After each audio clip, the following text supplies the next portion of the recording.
mean, come on. That's tough right there. All right. If you have a Bible, go ahead and pull them out. If you got a phone with a Bible app, go ahead and pull it out. You want to look at the screen. Everyone, we're going to turn our Bibles to the book of Hebrews, chapter 12. Hebrews chapter 12. We're going to start in that first verse. Hebrews chapter 12. Give you guys a couple seconds to get there. In the New Testament.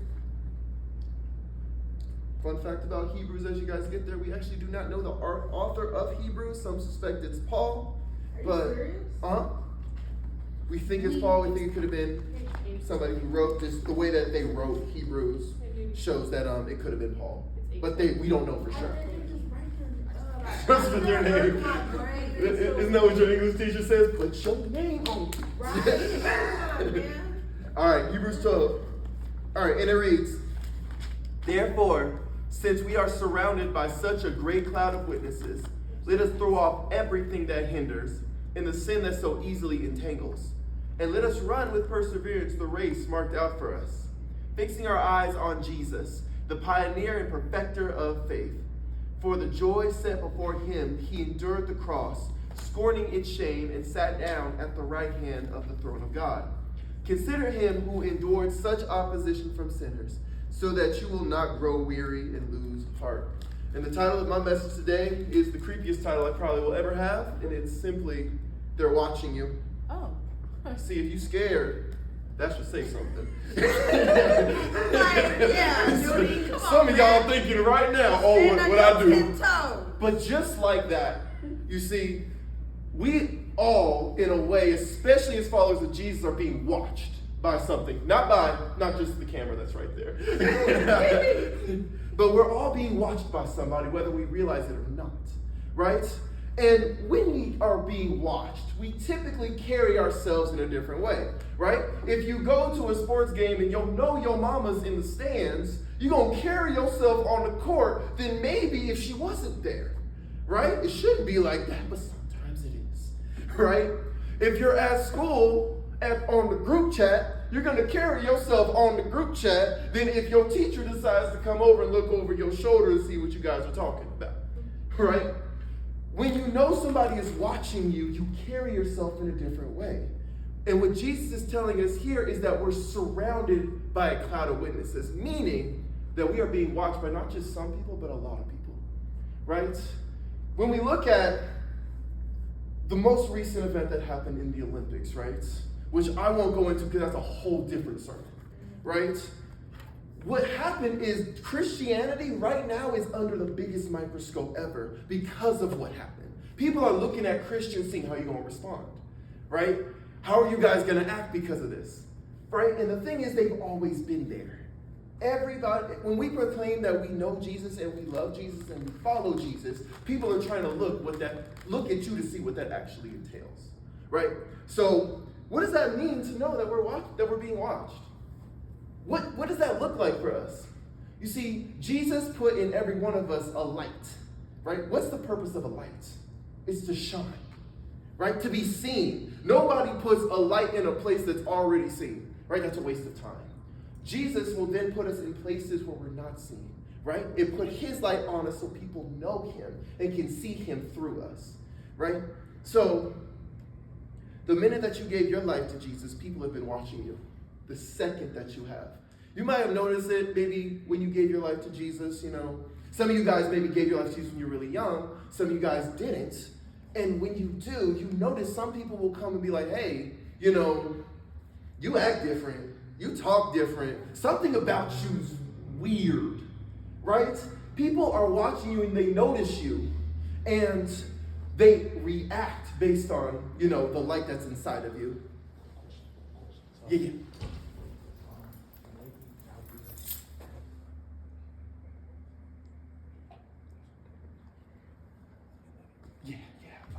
Check the closet for Giselle, like where the storage is. It's in one of the pantry things.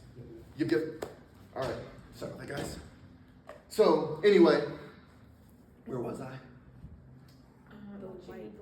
Yes. Okay. Yeah. Thank you. That's how I know. Right. So in our walk, we always, there's no such thing as a Christian walk that is secret, right? Or a discreet Christian walk. I can't be like, yo, I'm a low-key Christian. There's no such thing. That's like saying you're a low-key flashlight. It's like, then what do you do?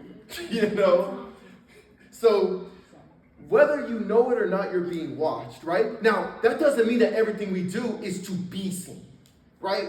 You got some folks out here who call themselves Christians doing the most to be seen, right? That's not what it is. Our job is to let God be seen, right? We do it with an understanding that we have a cloud of witnesses around us, right? Not to get people to watch us, not to get people to like us. Does that make sense? So let's get to my first point. We are being watched and therefore have to carry ourselves differently. We have to carry ourselves differently, right? Let's go to our first verse. It says, therefore, since we are surrounded by such a great cloud of witnesses, again, a lot of people are watching, right? And again, that's not just unbelievers, that's other Christians. There are some Christians who are looking up to you, yes, you guys, to see what it means to be a Christian. And some of those people are 3 times your age, right? They want to know what it looks like to be a Christian.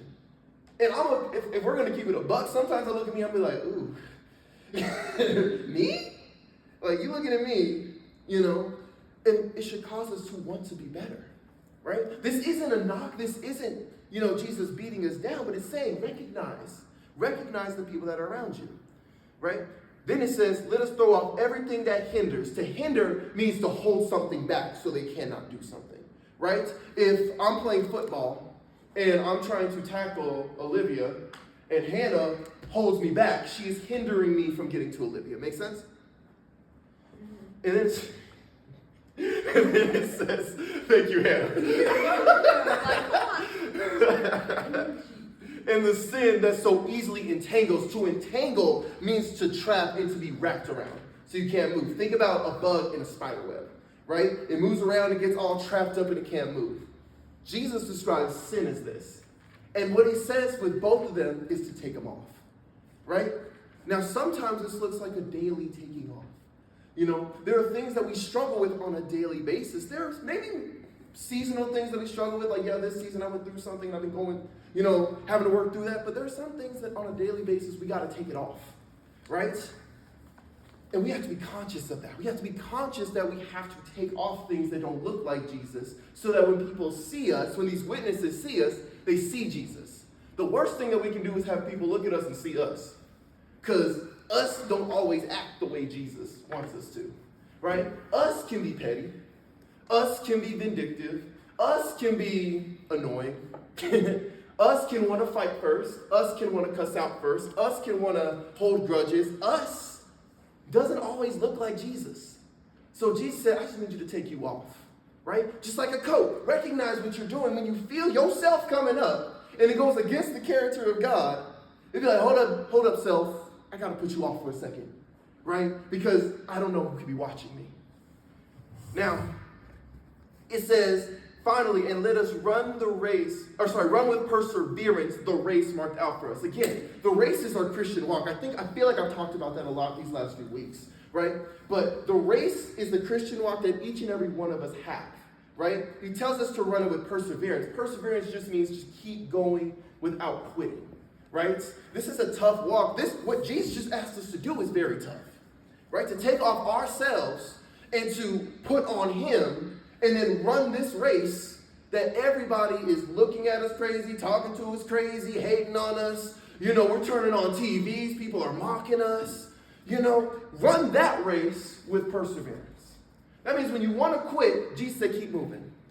When you're tired, Jesus says, keep moving, right? That's the perseverance.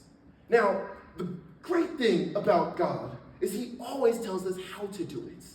Everything that Jesus tells us to do, he modeled himself. So let's go to my second point. We can be an example by watching the example, right? Jesus is the example that we live our lives around. Everything that he does, everything that he teaches, he tells us to mimic him, right? And so it's not like, sometimes it feels like we go into this Christian walk and we're like, I have no idea what I'm doing. That's fine. I'm 27. I've been following Jesus for 10 years. I feel you. Jesus didn't say, I'm not telling you to do this because you know what you're doing. He's saying, just watch me and do what I do. Right? So let's get to the second verse. It says, fixing our eyes on who? Jesus. On Jesus, right? Not anybody else. Not your best friend, not your teacher, not your mom or your daddy, unless they follow in Jesus. Right? Let's see, do I have time? I do. All right. Who do I want to pick on? Hannah. Jada. Jada. Rock, paper, scissors. Wait, You can pick up. Yeah. All right, Hannah, come on up. Keep the same energy. Oh. It's like I'm All right, Hannah, I want you to look towards the people. Y'all ever played a game called Follow the Leader? Yeah. All right, Hannah, I just the want... leader? Hannah's the leader. Excuse me? What? All right, Hannah's the leader. So Hannah, whatever you want to do, everybody's got to follow. All right? That's easy. Like, I'm playing. We can't Wait, go so out what do you like mean, like, is it like Simon Says? Essentially, yeah. Except you're not saying Simon Says, you're literally doing something, and then they're gonna follow that? Are and do we what you do. standing up? Yeah. You do not have to stand up unless Jumping Hannah wants jacks, you let's to. go. Come on. Oh, Lord. That's crazy. Yeah, let's go. Whoa. Let's go. Uh-huh. See how she made you work out, man? At least she's gonna make y'all work out. Weapons. Yeah. Keep jumping, Jada. Okay, now sit down. Now Following sit down. the Sit down. leader. She said Sit down. You can't. No. In the chair. Okay, now. Oh. My Oh. apologies. Okay. Now. What is she doing? Start doing your little dancey dance in the chair. All right, stop. Yeah. Okay, so Hannah, stay up here. Oh. So that's follow the leader, right? So now here's what I want you to do. Not follow the leader? I don't like the leader. Hannah, I want you to go to the back of the room. Yeah. I want y'all to face front. You guys are still following Hannah. Don't look. Look at me. Look at me. Hannah, use your words, okay? Hannah, don't use your words. All No, right, for real, don't use my words. no words. Okay. Go ahead, follow Hannah.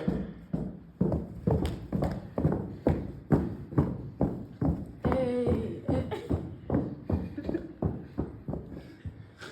Stop. All right, stop. This is getting sad.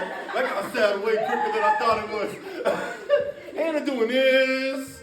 She doing that. Y'all like. Can we have a new leader? She said it's the leadership. Of course you All right. So, what just happened there? When you guys were watching Hannah, you guys were able to do what Hannah could do, right? Everything, every weird thing. Miley was doing squats at one point because Hannah was doing squats, you know? But when Hannah went to the back, and your guys' focus was on me and not on Hannah, y'all had no clue what to do. You had no clue, right? A lot of times when we start looking at people and try to follow the example of people, they're not always following Jesus, right? So if Hannah, I'm not asking you to, were to go to the back and I start mimicking what she's doing, even though you can't see her, you see me. You know that you're following me as I'm following her, right?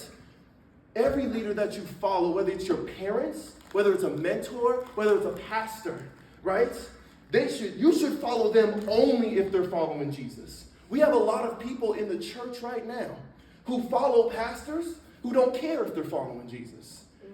They're following pastors because they sound nice. And God said. They're following pastors because they got smoke machines and $1,000 props on the stage. They're following pastors because they got 20,000 people in the congregation. Oh my gosh, what a mega church. But are we following Jesus? And now think about it for us. People are following us, expecting that we're following Jesus, right? And when we're not following Jesus, where are we leading people? In the dark. To hell? Is it to hell? Sometimes. Oh, wait. Sometimes we can be, it's all good. It's all good. Sometimes it could be that. Sometimes it could just be off the wrong road, right? Sometimes we can lead people thinking that I'm supposed to go down this way, and I'm telling you to follow me down this way, but Jesus over there. And now they're trying to figure out how to get over here, and they're mad at you, and they're mad at Jesus, because it's like, wait, I thought I was going the right way, right? the importance of us following the example of God is helping to lead people to God. Now, the beautiful thing about God is there's grace, right? Jesus is not over here being like, well, they're on the wrong path, nothing I can do about it now. No, Jesus says, no, both of you guys come here. Both of y'all come here, Now let's walk this path together, right? There is always grace when it comes to God. And if we make a mistake, we just turn to the right path and we go that way. And as followers of Jesus, we just apologize. We repent and be like, yo, I was wrong. There is power in I was wrong. There was power in, oh, that's the AC. There's power in, let me lead you the right way. There's power in that. There's power in I'm sorry. And when we do that, and we lead people to God, seeing that I can make a mistake and God still loves me, people see that. That's also how we live in the example. So we follow the example, right? My final point. We can stay encouraged knowing that God is with us, right? God is with us in all that we do, right? So let's get to this last verse.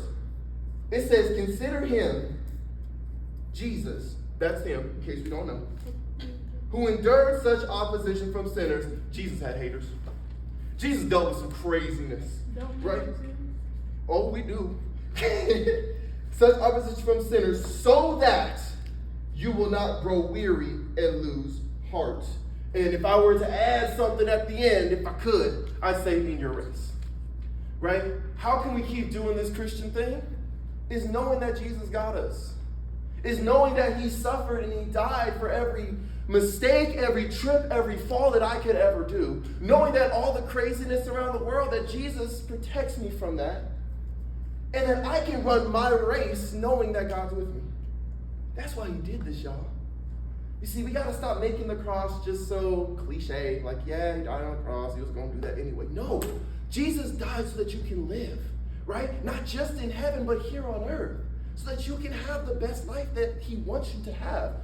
Yes, this life's going to come with hardships. I'm not a prosperity teacher that's like, oh, you're gonna go with rainbows and sunshine. You're gonna be a millionaire. No, I don't know. You're gonna be a millionaire. Maybe y'all bad with money. That's not on me,